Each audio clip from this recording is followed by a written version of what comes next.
모든 목회자가 그런지는 잘 모르겠지만 제가 주로 만나보는 목회자들이 가장 힘든 게 무엇이냐면 뭐 잘 지냈든 또는 불편하게 지냈든 어떤 한 성도들과 헤어질 때가 목회자들에게는 이게 가장 큰 어려움인 것 같아요. 그래서 어떨 때는 나 때문인가라는 자책이 올라올 때도 있고 또 때로는 정말 배기 싫만큼 자기를 힘들게 했기 때문에 속 시원하다 이런 마음이 인간적으로 한켠에 있는데 막상 하나님 앞에 딱 서면 이게 영 해소되지 않는 불편함 이런 게 사실 있거든요. 저도 이제 부교역자 세월하고 이제 단임 목회를 시작하고 요 시간을 총합을 합쳐 볼 때 좋게든 나쁘게든 이제 헤어지게 된 교우들이 있을 거잖아요. 그 중에서 이제 몇 분이 사실은 이렇게 기억이 남아요. 그 중에 하나는 이제 서울의 어느 한 교회에서 사역을 할 때 그분은 뭐 어떤 여러 가지 이유들로 교회 주일 출석이 어려웠어요. 그리고 여러 가지 상황들로 인해서 행정적으로는 더 이상 우리 교회에 교인으로 둘 수 없는 상황이 됐죠. 그때는 이제 제가 부목사였죠. 그래도 이제 왔다 갔다 하는 거죠. 올해는 더 교인 명단에 둬야 되나, 아니면 올해는 그 교인 명단에서 정리를 해야 되나, 뭐 이런 고민을 쭉 하던 중에 뭐 이제 전체 행정적으로 이제 그 교회는 제법 규모가 있는 교회였으니까 이제 담임 목사님을 포함한 전체 교육자 회의에서 어떤 결정이 있었을 거잖아요. 그럼 이제 전화를 하는 거죠. 집사님 하면서 요러 해서 이제 더 이상 여기서 교육 명부를 좀 정리하게 될 것 같습니다. 뭐 이런 얘기를 했을 때 그분께서 바로 울음을 이렇게 빵 터트리시면서 저한테 딱 한마디 하셨어요. 목사님, 교회도 그렇게 꼭 해야 되는 거예요? 이렇게 얘기하시더라고요. 근데 그게 이제 30 초중반의 교구 목사였던 저의 입장에서 속 시원하게 예, 그래야죠. 또는 안 돼요. 이렇게 대답하기가 참 어려웠었던 경험이 있고요. 또 대다수의 헤어짐의 시간에서는 이런 고백도 해요. 지사님 또는 뭐 장로님 또는 권사님, 어, 정말 아쉽네요. 그리고 빈자리가 클 것 같은데요. 이렇게 대답을 드리면 그분들이 다 하나같이 이렇게 얘기하죠. 아이, 목사님, 교회는 저 하나 없어도 잘 굴러가던데요. 이렇게도 얘기를 하세요. 그리고 그 말에 저도 어떤 의미로는 동의를 합니다. 그렇죠? 뭐 한 분이 있고 없고가 냉정하게 교회가 거기에 크게 어떤 타격이 있을 수도 있고 없을 수도 있겠죠. 자, 그런데 오늘 이 제목은 그런 의미는 아니에요. 스데반이 없어도 복음은 흘러갑니다라는 말은 교회 안에 사람이 중요하지 않다라는 말이 아니고요. 또는 한 사람 정도 없어도 예수의 복음은 끄떡없다. 교회는 꿈쩍하지 않는다. 사실 이런 의미의 설교 제목은 아닙니다. 교회는 사람이 중요합니다. 한 분 한 분이 너무 소중하고요. 그 한 분 한 분들이 교회로 어떻게 서 가야 하는지에 대하여 저 사람 신앙이니까 저 사람이 알아서 하겠지 이렇게 두면 안 됩니다. 목사인 저를 포함한 우리 모두가 각자의 신앙의 여정들을 함께 세워가는 것이기 때문에 교회는 사람이 너무 중요합니다. 자, 그렇다면 오늘 설교 제목인 스데반이 없어도 복음은 흘러갑니다라는 설교 제목은 이런 부정적이거나 조금은 씁쓸한 의미로 나누는 설교 제목은 아닙니다. 그럼 어떤 의미일까? 실제 우리 신앙생활이 맞닥뜨리는 현실을 반영한 설교 제목이에요. 무슨 얘기냐면 스데반과 같이 신실한 하나님의 사람이 때로는 교회에서 때로는 세상 속에서 사라지는 현실이 여전히 존재한다라는 거예요. 1절로 3절을 한번 보겠습니다. 설교 자막 한번 부탁드릴게요. 같이 읽을까요? 함께 합니다. 사울은 그가 죽임당함을 마땅히 여기더라. 그날에 예루살렘에 있는 교회에 큰 박해가 있어 사도 외에는 다 유대와 사마리아 모든 땅으로 흩어지니라. 경건한 사람들이 스데반을 장사하고 위하여 크게 울더라. 사울이 교회를 잔멸할세 각 집에 들어가 남녀를 끌어다가 옥에 넘기니라. 자, 이 사울이라고 하는 인물이 나중에 이제 예수 그리스도를 크게 만나서 이방의 사도로 삶이 뒤바뀌어지는 바울이라는 인물인데 이 사람이 예수 믿기 전에도 보통은 아니었고요. 예수 믿은 후에도 보통은 아니었는데 특히나 예수 믿기 전에 이 사람은 아주 악랄할 정도로 대단한 인물이었어요. 그래서 오늘 3절을 보시면 교회를 이제 씨를 말려야 되는데 보통의 열심이 아니죠. 각 집마다 가가호 방문해서 예수 믿는 흔적이 있는 사람들은 남녀노소 가릴 것 없이 다 끌어대다가 이제 어떻게 해요? 돌로 쳐서 이제 죽이는 상황을 이제 사울이 벌이고 있는 거예요. 자, 어떤 현실인 거죠? 스데반의 입장에서는요, 스데반과 같이 신실한 예수의 사람이 사라지고 있는 상황이고, 그리고 사울의 입장에서는 자신의 신앙적, 신념적 목적들이 잘 달성되고 있는 상황이에요. 누군가는 죽어나가고 있고 누군가는 하나님의 뜻을 이루어가고 있는 현실이 지금 이 본문 1절에서 3절의 현실이다라고 하는 거죠. 스데반과 같이 신실한 예수님의 사람이 때로는 삶의 현실에서 실패하네요. 때로는 고통당해요. 또 때로는 파괴되는 그 상황이 오늘 본문에 드러나고 있다라는 거예요. 스데반과 같은 신실한 하나님의 사람이요, 때로는 교회에서 사라질 수 있더라고요. 때로는 세상 속에서 사라질 수 있더라는 거죠. 2000년 전이나 지금이나 비슷하게 그 일들은 일어나고 있어요. 여러분, 그러면 스데반과 같은 신실한 하나님의 사람이 어떤 사람이에요? 우리가 흔히 말하는 영빨 있는 사람 아니에요. 죄송하지만 영빨이라는 단어는 성경에 등장하지 않아요. 이건 한국 사회의 무당들이 쓰는 말이에요. 저희는 그런 말 쓰시면 안 돼요. 우리 이 본문에서 스데반과 같은 사람이라고 하는 이 사람은 성경이 계속 얘기하잖아요. 성령과 지혜가 충만하다. 여러분, 그러면 성령과 지혜가 어떻게 해야 충만할까요? 성령은 말씀의 영이세요. 깨닫게 하는 영이세요. 진리의 영이세요. 즉 성령에 충만하다라는 것은 하나님의 말씀을 깨닫게 하시는 성령이 충만함으로 말미암아 지혜, 하나님의 말씀이 깨달아지고 그 말씀이 믿어지고 그 말씀대로 살아지고 싶어지는 놀라운 복음의 열망이 일어나는 상태, 이것이 성령과 지혜가 충만한 사람이에요. 그럼 앞서서 이분은 말씀에 권세가 있어, 이분은 보통 기도가 아니야, 이렇게 말할 때 그 의미는 도대체 뭘까요? 그거는 두 가지 의미가 포함되어 있어요. 사람의 기질상 원래 주도력과 영향력과 소위 말하는 카리스마가 있는 원래 자연적인 기질의 사람일 수도 있고요. 또 하나는 그런 기질의 사람이 사울과 같은 사람이, 보통 카리스마가 아니잖아요. 이런 사람이 예수를 제대로 만나서 복음에 미쳐버린 나머지 그의 삶의 전 영역이, 말할 때도 예수, 생각할 때도 예수, 행동할 때도 예수. 그래서 심지어는 같이 예수 믿는 사람들이 예루살렘에 들어가면 안 된다고, 죽는다고. 내가 성령님께 기도해봤는데 사울 선생님 당신 죽어요. 근데 이 사도 바울이 뭐라고요? 자기는 갈 거라고, 안다고 나도. 그리고 성령께서 나에게 이 여정을 통해 로마까지 가게 하실 것을 확신을 주셨다고 하면서 목숨마저 내던질 정도의 사람이 바로 이 성령과 지혜에 충만한 거예요. 이걸 이제 우리 입장에서 볼 때는 보통 아니다, 영빨이 있다, 내지는 말에 권세가 있다, 이렇게 표현하실 수 있겠지만 사실은 그 전에 어떻죠? 사도 이 스데반 집사는요, 집사 되기 전에도 성령과 지혜가 충만했고 집사가 된 후에도 성령과 지혜가 충만했어요. 즉 스데반은 집사가 되기 전부터 지혜와 성령의 사람이었고 은혜와 권능으로 말하고 사역하는 교인이었고 한 명의 교회였었다라고 하는 거예요. 그런데 이 스데반이 앞서 말씀드린 것처럼 언젠가부터 이 말씀이 들리는 거예요. 이 말씀이 믿어지는 거예요. 그 말씀대로 사라지고 싶어지는 거예요. 왜 그런지는 모르겠어요. 근데 들려. 그냥 믿겨져. 진짜 예수의 사랑이 내 안에 진짜가 됐으면 좋겠다라는 열망이 꽉 차기 시작하는 거예요. 그게 스데반인 거예요. 그래서 스데반 집사님은 그렇게 이 땅에서 신실한 교인으로, 그리스도인으로, 교회로서 복음을 누리는 인생을 살아가다 보니 다른 종류의 사람들을 만나죠. 어떤 종류의 사람들이죠? 세상과 사람들 속에는 놀랍게도요, 그리스도인이 얼마나 신실한 그리스도인으로 살아가는지에 전혀 관심이 없는 사람들이 대다수예요. 오늘 본문에 등장하는 사울은 그 이상이죠. 사울이 지금 예수 믿는 사람들을 일일이 가가오 방문할 때 잡아 끌어 죽일 때 주변의 사람들은 어떻게 했을까요? 구경했겠죠. 내버려 뒀겠죠. 그러려니 하겠죠. 남의 일이라고 생각했겠죠.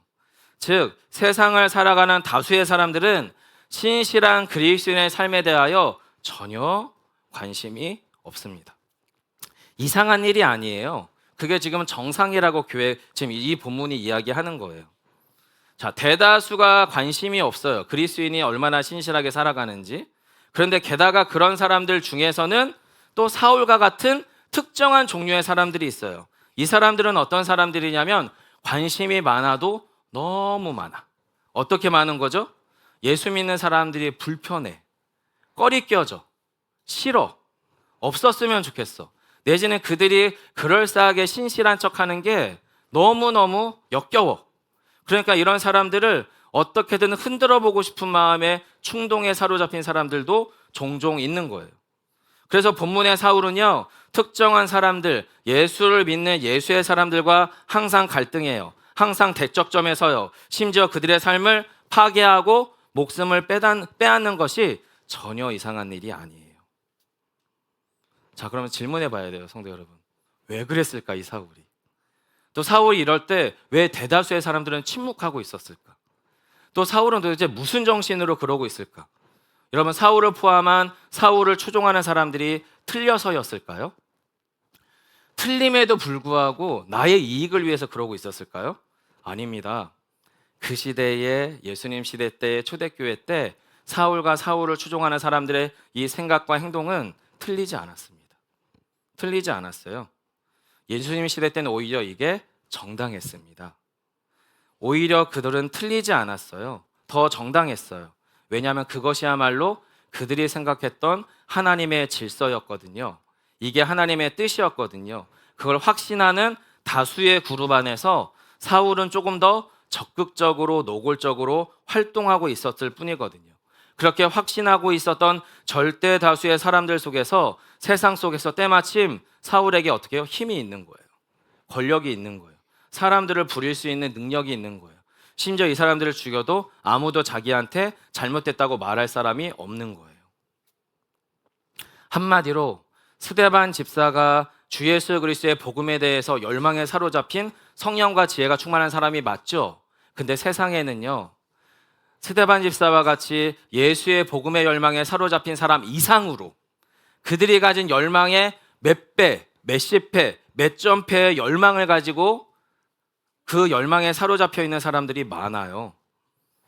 당연히 스데반 집사는 성령과 이제 충만하고 은혜와 권능으로 사역하는 신실한 그리스도인이죠.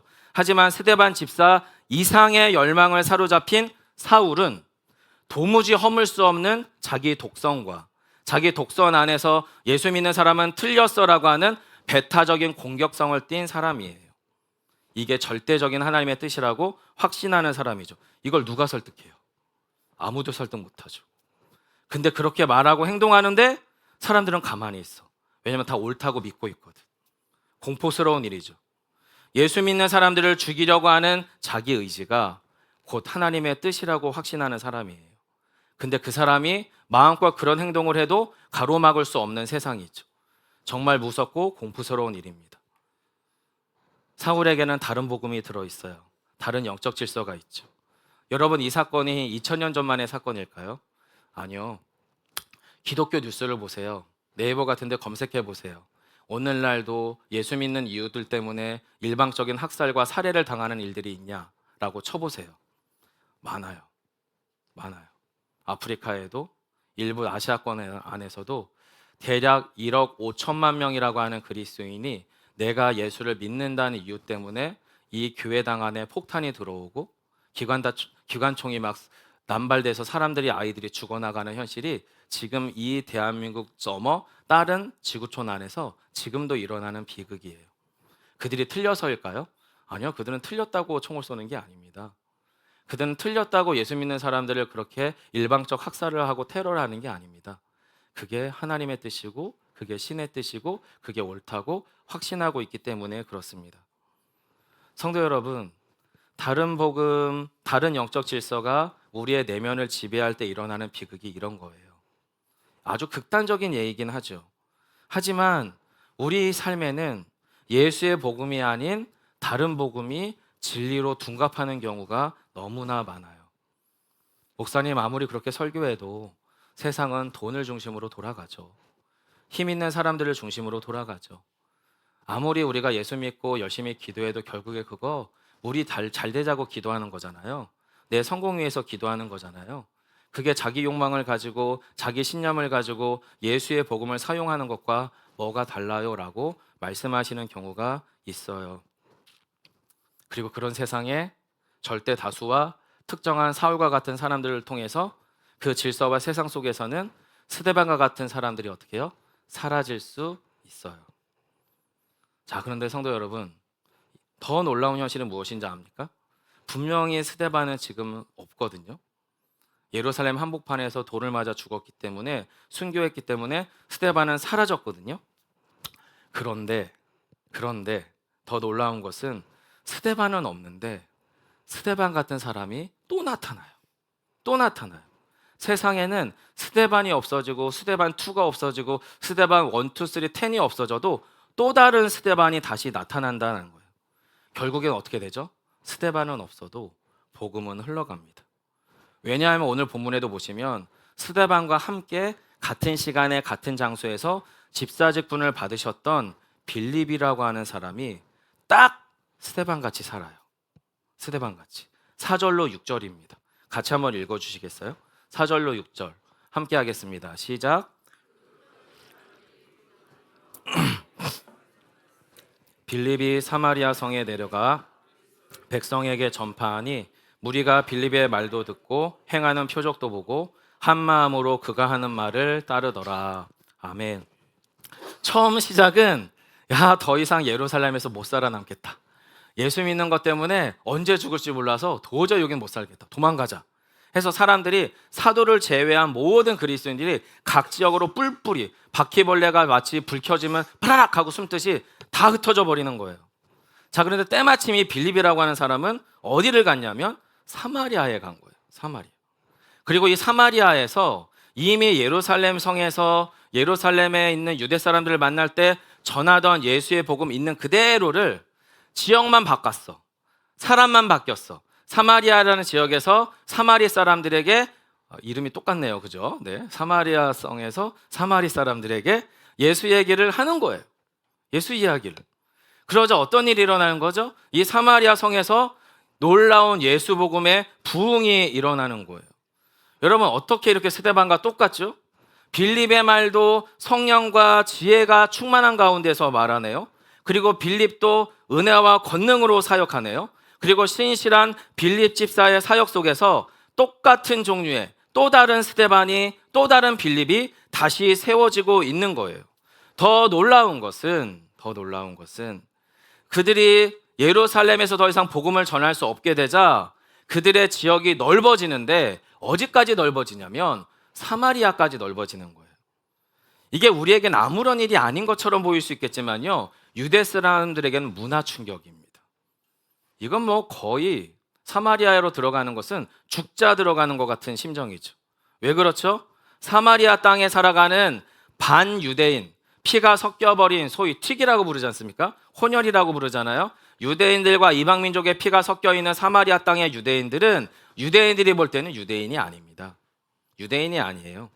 이 사마리아 사람들은 오히려 이방 사람들보다 유대인 기준에서는 더 부정하고 더 혐오스러운 존재예요. 이방인들보다 더 큰 죄인이고 더 죽음에 가까운 존재예요. 그야말로 사마리아 사람들은 전통 유대인, 순혈주의, 사울과 같은 종족의 사람들에게는 이 사람들은 지구상에서 쥐어버리고 싶은 혐오스러운 존재들이거든요. 유대인이지만 유대인이 아니에요. 그런데 이 사마리아 성에 어떻게 해요? 예수의 복음이 차별 없이 전해지는 거예요. 예수님 시대 때도 안 그랬어요. 예, 목사님, 사마리아 성에 예수님이 수가성 여인을 만났잖아요. 예, 그건 아주 극소수의 에피소드고요. 주님은 주로 유대 예루살렘과 갈릴리를 중심으로 평생 사역을 하셨어요. 사마리아 땅엔 가볼 일이 없으셨어요. 근데 지금 누가 갔다고요? 빌립 집사가 가는 거예요. 박해받고 핍박받는 유대인들, 그리스도인들이 지금 사마리아 성에 가는 거예요. 그리고 사마리아 성의 복음 역사를 성경은 이렇게 묘사하고 있어요. 7절로 8절을 한번 보겠습니다. 같이 읽겠습니다. 시작. 많은 사람에게 붙었던 더러운 귀신들이 크게 소리를 지르며 나가고 또 많은 중풍병자와 못 걷는 사람이 나으니 그 성에 큰 기쁨이 있더라. 아멘. 성도 여러분, 저는 이 설교의 결론을 이렇게 내리고 싶어요. 우리 안에 예수의 진짜 복음이 들어오면 우리 안에 가짜 복음이 나갑니다. 믿으셔야 됩니다. 우리 안에 진짜 복음이 들어와야 우리 안에 가짜 복음이 나가요. 진짜 복음이 안 들어오면 나갈 일이 없죠. 우리는 지금 10년, 20년, 30년, 50년 평생 동안 우리 안에 다른 종류의 복음들을 추앙하고 추구하고 살아가고 있어요. 그렇잖아요. 대한민국 사회는 돈이 중요하다는 복음을 우리에게 알게 모르게 가르쳐가고 있어요.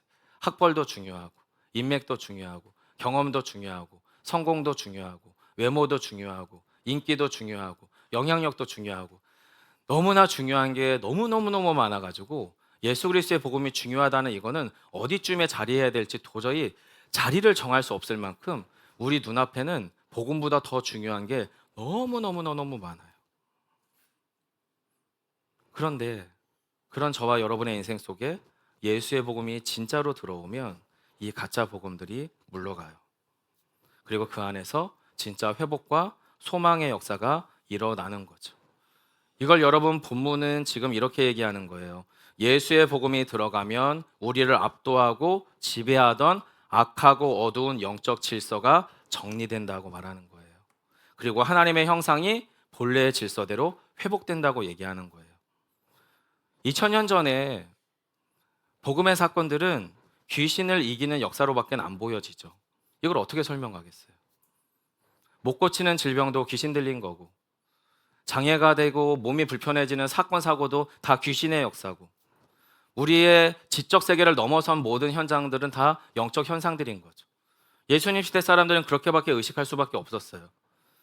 뛰어난 천재적인 의사가 있었던 것도 아니고, 아니면 어떤 과학 현실들이 그만큼 발전한 것도 아니기 때문에 우리의 이해 범위를 넘어선 모든 것들은 어둠과 사단과 귀신의 역사인 거예요. 못 고칠 수 있는 중풍병자들이 걷고 낫는 이 현상들, 이것들을 사람들은 어떻게 느끼겠어요? 성도 여러분, 그런데 이 사마리아에서 일어나는 기적과 은혜가 2000년 전 그 땅에서만 일어나는 사건이겠습니까? 아니요. 우리를 위한 사건입니다. 우리 가정과 우리 내면과 우리 교회와 이 마을 안에서 일어나야 될 그 일을 위해서 주님께서 행하신 십자가의 사건입니다. 따라서 예수의 복음이 우리 안에 들어가면 가짜 복음이 물러가야 되는 거예요. 그리고 진짜 회복과 소망이 일어나야 되는 거죠. 예수의 복음이 우리 안에 들어오면 우리를 꽉 째고 압도하고 지배하고 있었던 모든 어둠의 질서들, 또는 우리가 따로는 너무 중요하고 가치 있고 필요하다고 여기는 것들이 때로는 그것들로 인해서 오히려 예수의 복음을 받아들일 수 없는 내 내면과 영적 상태가 된다는 것을 인정할 수 있는 자리에 가야 되는 거죠. 무엇보다 예수의 복음이 들어가면 오늘 본문에서 말하잖아요. 그 성에 큰 기쁨이 있더라. 여기서 말하는 큰 기쁨은 예전에는 경험해보지 못했던, 예전에는 기대해보지 못했던, 예전에는 우리의 머릿속에서는 상상해볼 수 없는 종류의 기쁨이 사마리아 성에 임했다라는 말이에요. 예수의 복음이 들어오면 그 일들이 우리 안에 일어난다고 지금 성경은 이야기하고 있는 거죠. 사랑하는 성도 여러분, 사마리아 성의 이 복음 부흥이 저는 우리 내면, 우리 가정, 우리 교회, 우리의 마을 가운데, 우리의 삶의 현장 가운데 일어나기를 간절히 축원합니다. 전 그걸 꿈꿉니다. 그래서 이 교회가, 우리 예수비봉교회가 그 여정을 향해 한 걸음 한 걸음을 신실하게 내딛기를 정말 열망하고 있습니다. 그럼 여러분, 우리 모두가 스데반이 되어야 되고 빌립이 되어야 될까요? 아니요, 꼭 스데반이거나 빌립일 필요는 없습니다. 앞서 설명드렸던 것처럼 빌립이, 스데반이 없어도 복음은 흘러가기 때문에 그렇습니다. 그런데 만일에 우리 현실에서, 저와 여러분의 현실에서 지금 스데반이 없다면, 지금 빌립이 없다면, 그래서 새로운 스데반, 새로운 빌립, 또 한 명의 복음 전달자가 필요한 나의 내면이고 우리의 가정이고 우리의 교회이고 우리의 삶의 현실이라면 여러분은 어떻게 하시겠습니까? 어떻게 하시겠습니까? 오늘도 앞서서 9시 반에 청년 청소년 예배 때 아주 소수의 아이들이 앉아 있습니다. 여러분, 저는 정말 해석이 불가능하고 물론 나름대로의 이해는 하지만 정말 힘든 일이 뭔지 아십니까? 대한민국의 교회는 교인이 정말 많아요. 교회도 부자가 됐죠. 교인들 중에도 영향력이 많아요. 내노라는 사업가와 정치가와 또 여러 지식인들이 정말 많아요. 근데 이상한 일은 뭐냐면 교회가 부자가 되고 교인들이 부자가 되고 잘 나가는 교인들이 너무나 많아지고 있는데 우리 아이들이 대한민국에서 신앙생활하는 10대, 20대, 30대의 아이들은 복음을 감추고 싶어질 만큼 이상한 현실을 살아가고 있다는 거예요. 우리 아이들이 학교에서 만나는 10명 중에 딱 2명 정도만 교회를 다닙니다. 나머지 80% 아이들은 교회의 교자를 모릅니다. 저희 딸이 목사 딸이잖아요. 이번에 썰매장에 우리 친구들 데리고 왔거든요. 근데 그 아이가 유나가 그러더라고. 아빠, 아빠가 목사라고 하니까 친구들이 되게 신기해해. 되게 신기해해. 전 이 말이 되게 좀 뭉클하고 미안하게 들렸어요. 뭐가 신기한 걸까? 꼭 좋은 의미로만 신기할까? 우리 아이가 중학생이 되고 고등학생이 되고 청년이 돼서 일반 세상으로 나아갈 때 예수를 믿는다는 이유, 목사의 딸이라고 하는 것이 이 아이에게 어떤 시선과 어떤 상황으로 그의 인생을 몰아갈까가 그림이 그려지다 보니까 마냥 그것이 그냥 들리지가 않더라고요. 이상하지 않습니까? 교회가 부자가 되고 교인의 부자가 되고 잘 나가는데 점점점 교회는 커졌다고 말을 하고 있는데 왜 우리 다음 세대 아이들이 살아가야 되는 삶의 현실 속에서는 예수를 믿는 것이 정말 신기하게 느껴질 정도로 예수 믿는 것에 하등의 관심이 없는 80%의 아이들과 또 그 아이들이 사춘기를 통과하면서 그래 목사 딸이 얼마나 착한지 한번 볼까? 소위 염장 지르고 찌르고 공격하는 그 어떤 삶의 씨름들을 해나가야 되는 현실에 놓여 있는 사춘기 딸아이 또는 직장인도 있어요. 대학생도 있어요. 대학교도 똑같아요. 예수 믿는 거 정말 어려운 일이에요. 직장에서 예수 믿는 거 정말 어려운 일이에요. 사업하면서 예수 믿는 거 정말 어려운 거예요. 이상하잖아요. 왜 이럴까요? 놀랍게도 2000년 전의 스데반이 2000년 전의 빌립이 있는데 지금 저와 여러분의 삶의 현실에서는 도대체 누가 스데반입니까? 누가 빌립이십니까? 여러분의 남편? 여러분의 아내? 여러분의 자녀? 먼저 그 사람이 스데반 되면 나도 스데반 따라서 될 겁니까? 아니잖아요. 아니거든요. 저는 이 설교를 준비하면서 이 질문이 찾아왔어요. 제가 이렇게 성도들에게 이런 설명을 하면 부담스럽지 않을까? 아, 나는 왜 이렇게 좀 따라 설교를 세게 하지? 뭐 이런 부담도 생기고 이러다가 교회 떠나시면 어떡하지? 뭐 이런 마음도 들고 요즘에는 그냥 근사하게 나이스하게 편안하게 들리고 싶은 말만 해줘야 교회가 부흥한다는데 왜 나는 갈수록 설교가 세지지? 뭐 이런 시름도 제한이 있어요. 근데 그러면서도 또 한 가지 기억이 나는 거예요. 저는 그분이 어떤 설교를 했는지 기억도 안 나요. 그분이 어떤 외모였는지도 기억이 안 나요. 어디서 설교했는지도 기억이 안 나요. 근데 저에게는요. 저를 예수께로 인도한 또 한 명의 스데반이 있었어요. 또 한 명의 빌립이 있었어요. 그분의 설교는 하나도 기억이 안 나는데 그분의 표정과 말과 그 공간의 분위기 안에서 맞아. 예수님이 날 사랑하시지. 하나님은 살아계시지. 맞아, 난 하나님의 자녀지. 이 복음이 나를 위한 복음이지. 이게 믿어지게 하시는 그 어떤 분이 있었어요. 그 스데반이, 그 빌립이 저한테는 있었어요. 그러면 저희가 우리의 가정에서, 교회에서, 삶의 현장 안에서 저 사람이 스데반이 되기를 기다리지 말고 내가 또 한 명의 스데반과 빌립이 되는 자리에 우리를 세워봐야 되지 않겠습니까? 그래야 그 다음이 이어지겠죠. 그 다음이. 사랑하는 성도 여러분, 우리가 지금 여기에서 예배가 가능하고 말씀 앞에 머무르고 설교에 경청할 수 있는 결정적 이유는 우리가 예수를 믿기 때문이 아닙니다. 우리가 누군가를 통해 예수를 믿었기 때문입니다. 내가 예수를 믿었겠다라고 결정했기 때문이 아닙니다. 그 사람의 그 현장에 그 순간에 그 말씀이 믿어지도록 했던 어떤 복음 전달자가 있었기 때문입니다.